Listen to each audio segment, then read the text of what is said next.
Okay, we're going to go through all 3 workouts in one video, and then you can, just pause this and break it up for the parts that you need.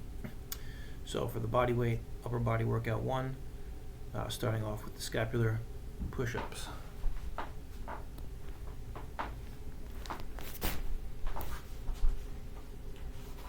So we're going to get down on our hands and knees here, and then we're just going to push up into the rounded back, holding it for like 2 seconds or so, and then dropping all the way down deep into the chest. Pushing up, and then dropping down, pausing at the top and bottom. When you feel good here, you can push into your toes, lift up your knees a little bit, and start to do it with more weight onto it. If you want to hold your legs back, you can, just add some more core. The motion's all in the shoulders. The elbows are completely locked out.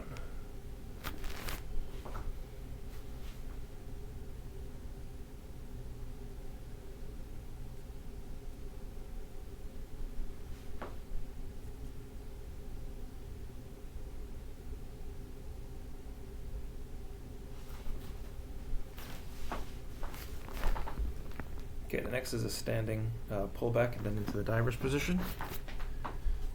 So we're going to stand out. We're going to open our arms, pulling back, rounding back, and then coming, rounding forward and squeezing, pressing the hands together. Pulling back, big breath, pulling the chin down, pulling the neck back, and then again keeping the neck straight and the chin pulled down, pressing the hands forward together.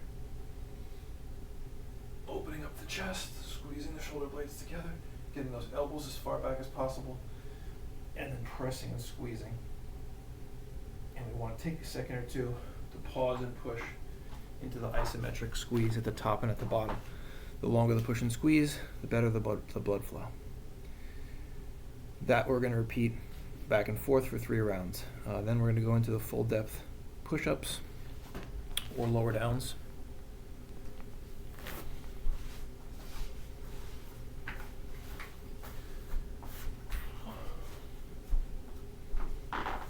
So we're going to use what we can to increase the range of motion we have for our lower down. If we're just doing the lower downs, we slowly, with the elbows as tight to the body as possible, lower ourselves down, hold it there, and then come off the blocks, push back up onto your knees, and repeat for as many as you can safely do. When we have it, we can do the full push-ups from the knees. The hands are in front of us, which gives us a space to fall into. We lower down into that space, rocking on the knees, and pushing ourselves back up. We keep the back strong, squeeze the glutes. We rock forward, and rock back. Eventually, working into the full depth.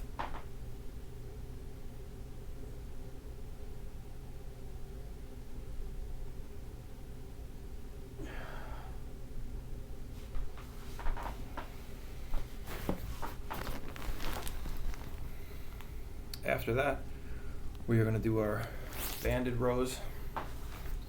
So if we have a setup where we can use something rigid,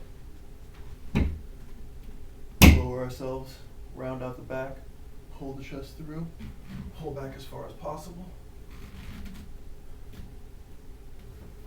If we don't have the TRX or a solid strap, then we use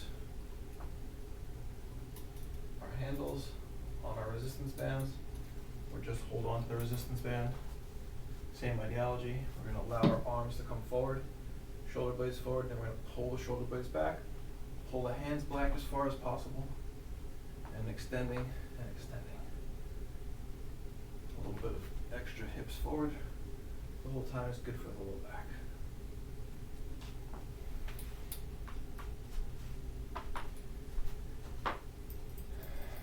After that, we'll grab a light resistance band, do our band pull aparts. I like to do these 2 different ways. So the elbow is tight to the body. I'll grab my resistance band, my hands tight, and pull apart here. Do the first 10 that way, and then extending the elbows and pulling apart here. Whole time pulling back with those shoulder blades. And if 20 doesn't feel like enough, you can do more. But this gets a good pull on the deltoid, in the shoulder itself, and this behind the shoulders, and opening the chest. So those are our two band pull parts. So we repeat that circuit, exercises 3, 4, and 5, 3 times a piece. So we have 2 little circuits there. We're doing 3 rounds a piece, and that finishes up your upper body workout. These are full ranges, full stretching in there, so there's not any recovery stuff that you need to do afterwards. The exercises themselves stretch you out. So now we're going to move into the dumbbell upper body workout, number 2. So I'm going to do these with weights that kind of challenge me, and you'll figure out what that weight is with your dumbbells at home.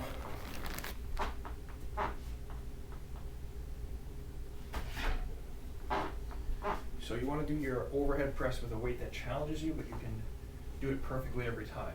So bring the weight up to the shoulder, we pull it out nice and wide, nice and tight back, so the elbow's as close to the body as possible, the hand is as close to the shoulder. And then we're pushing off the foot, the weight is in, squeezing in our glutes, slowly raising it up over our head, but not so much so that we extend out of the socket. We're just going to sit in the socket. Then we slowly lower it back down. You want to have like a 3 or 5 count on the way down. And we're just going to push. You want your wrist to be in a position where the shoulder is comfortable.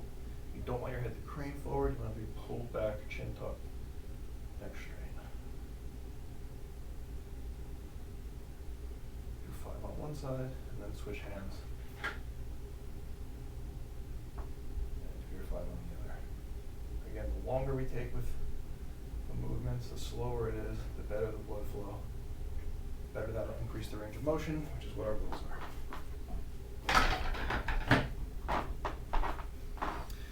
After this, we're going to move to the weighted row, so a bit heavier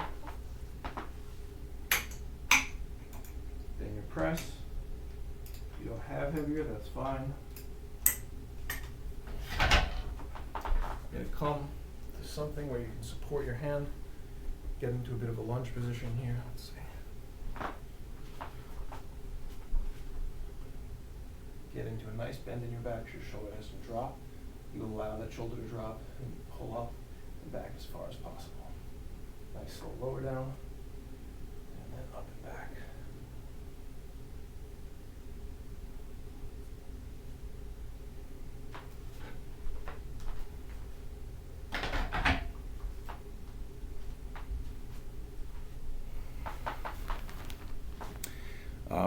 That's going to be the majority of the work we do in this workout. So you're going to repeat those 2 back and forth. You can rest in between the rounds. You start off with 3 rounds. You want to work up to doing 5 rounds. These are going to be the bigger sort of muscle building exercises that you're doing during the week. After that, you're going to grab really light weights. 1 pound is fine. Nothing is also fine. For the frontal raises, the lateral raises, and the posterior pushes.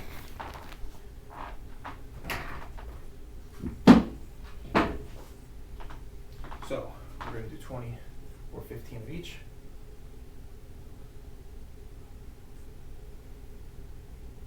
Frontal raises, moving on to lateral raises.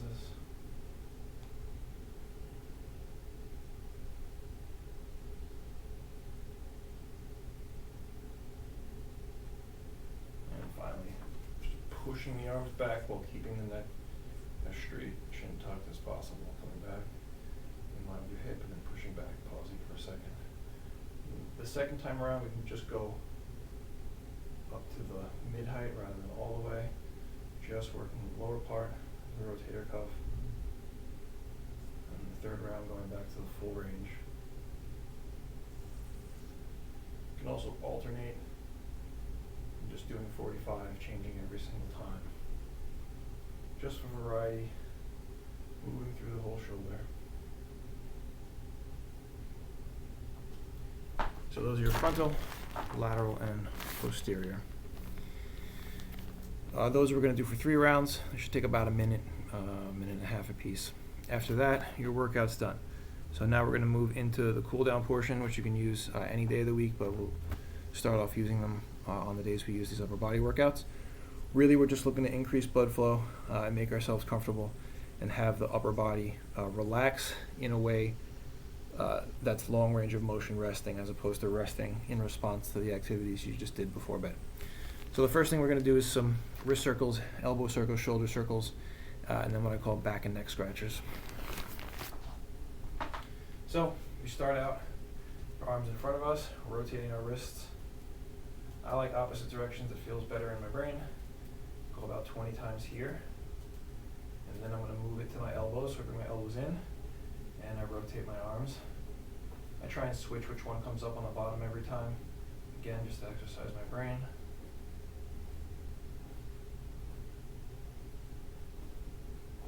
And then I'm going to do shoulder circles in front of me. So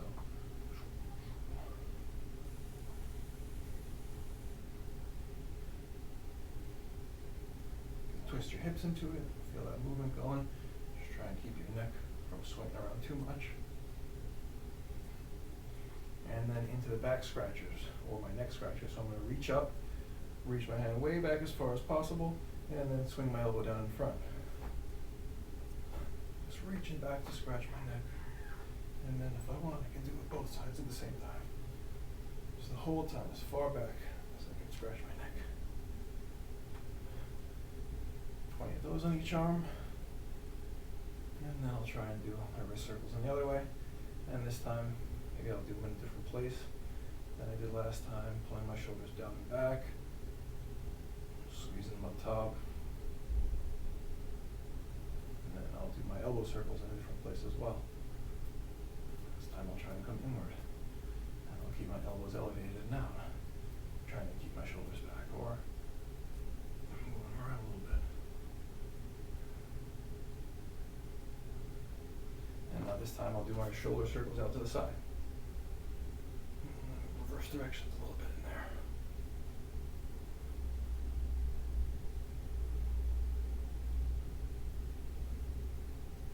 And then this time I'm going to scratch my back up here, which is a little trickier. So I'm reaching the hand up and then pulling out the elbow.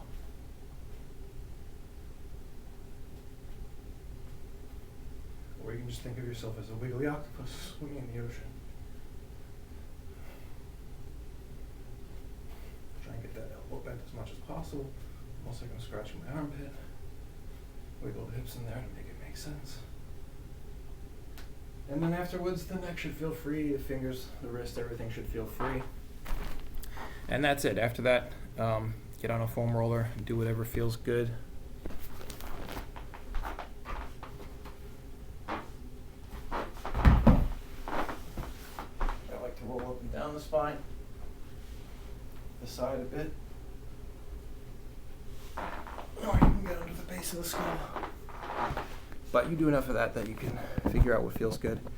And then after that, hot and cold therapy, whichever one again feels good. I like heat at the end of the night just to keep the blood flow moving through the joints as you start to relax. That way the body doesn't feel the need to tighten up and flex through the evening. Okay, take care.